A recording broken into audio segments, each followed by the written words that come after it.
The Arsenal of Democracy, Backing the Attack. In this presentation, we will explore what the Arsenal of Democracy is, how it came into existence, some of its struggles, its successes, its major contributors, and some of the products that it turned out during World War II. What is the Arsenal of Democracy? The Arsenal of Democracy is an important part of Michigan and United States history. It was not a single entity, but a network of industries, thousands of corporations, companies, and job shops, and thousands of dedicated workers. Together they worked to produce the goods needed to fight and win a world war.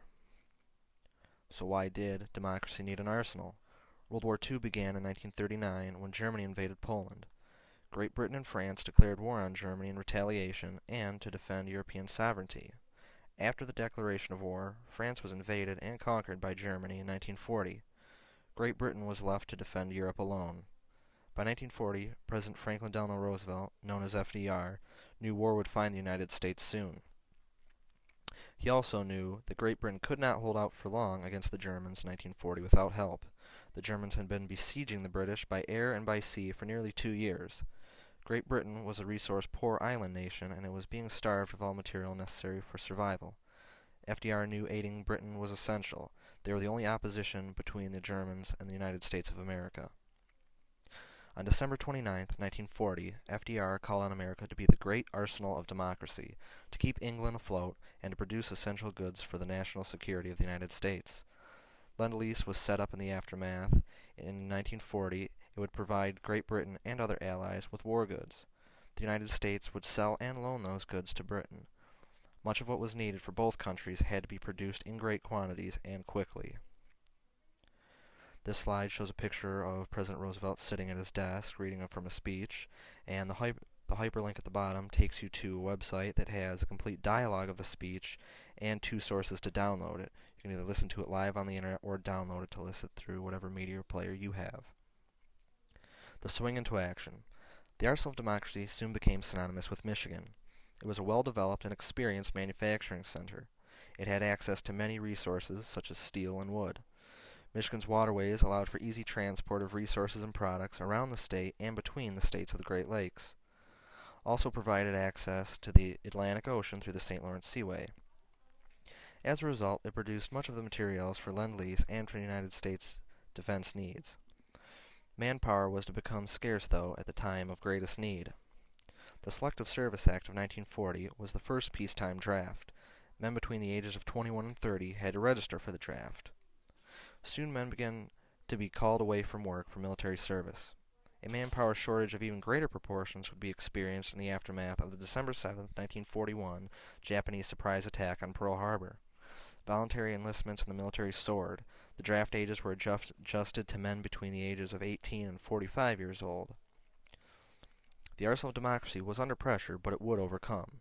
Lack of manpower was dealt with by the introduction of women to the workforce and with a migrating population. By war's end, nearly 40% of all women worked outside of the home. In some production plants, women made up 90% of the workforce. African Americans eased worker shortages as well. From the South, they migrated north by their thousands to take on vital war jobs.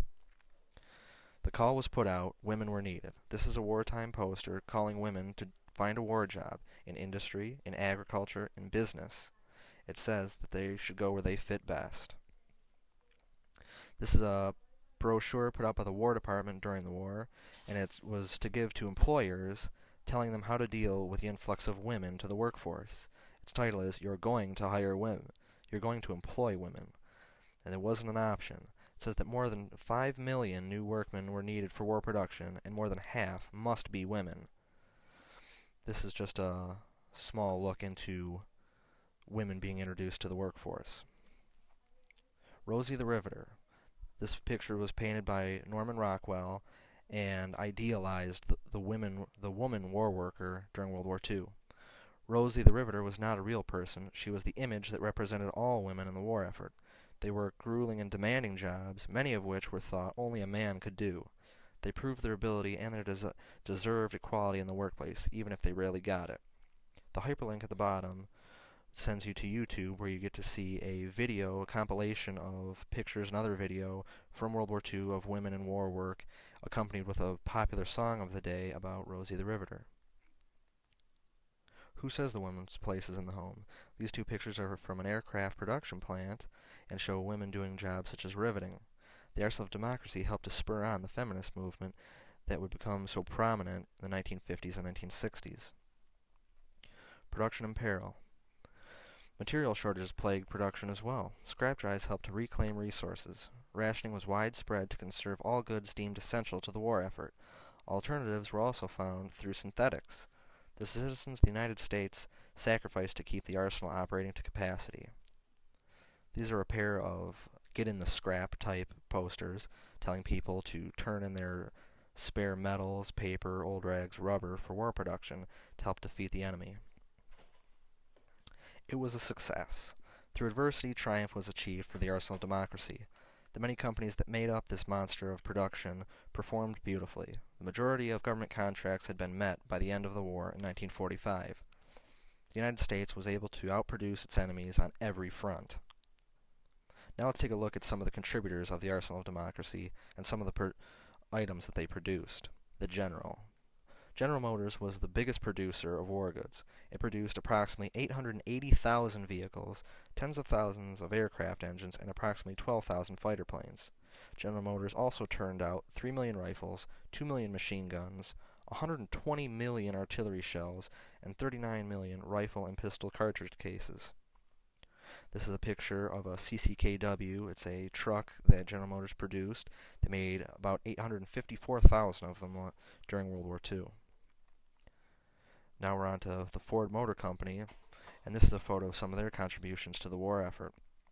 The products shown are a B-24 bomber, a CG-4 glider, M8 and M20 Greyhound armored cars, M4 Sherman tank, M10 tank destroyer, a Jeep, a Seep, which is an amphibious version of a Jeep, a G8T truck, a bomb truck, an aircraft tug, an aircraft engine and a tank engine, and an anti-aircraft director unit. In World War II, Ford Motor Company produced 8,685 B-24 bombers, 57,851 aircraft engines, 26,979 tank engines, 283,354 Jeeps, 12,778 amphibious Jeeps, 77,604 G8T trucks, 17,008 aircraft drop tanks, 1,202 anti-aircraft director units, 1,000 M4 Sherman tanks, 1,038 M10 tank destroyers, 7,053 bomb trucks, 8,219 cargo trucks, 9,498 tents, and 3,025 aircraft tugs. They made a lot. Ford also had a notorious plant called the Will Run Bomber Plant. It turned out B-24 bombers. In March 1941, construction began on the Will Run Bomber Plant. It was designed by the same man who also designed the Warren Tank Plant, Albert Kahn. The building would dedicate 7,069,000 square feet of floor space to the construction of the heavy bomber. Once everything was in place, the plant was producing close to one airplane each hour, or 23 per day. By war's end, Will Run made 6,792 aircraft and produced 1,894 component pieces that would be finished assembled at other plants. This is a photo of the Will Run bomber plant with production B-24s being fit and finished. Chrysler on tracks and tread. Chrysler also played a huge role in the American war effort as part of the arsenal of democracy. Among other facilities, Chrysler operated the Warren Tank Plant. Through the course of the war, they were able to turn out 25,000 tanks. That's more than the entirety of total German tank production for the war. Chrysler also made 3.5 billion, that's billion with a B, rifle and pistol cartridge cases, 225,000 trucks, and more than 18,000 aircraft engines. This is a photo of the building of the Warren Tank Plant. They're laying out the wood block floor. And then this is a picture taken just a year later with the plant in full operation with M3 Grant tanks on the left and M4 Sherman tanks on the right. And this is just a partial list of a few Michigan companies that were also involved in war production. The link at the bottom of the page will take you to a website that shows many, many more. Michigan was involved in war production and how. Here's a notable product, the steel pot. The United States made 22 million M1 helmets in World War II. 20 million were made in Detroit by McCord Radiator Company. That's an average of 16,000 helmets each day.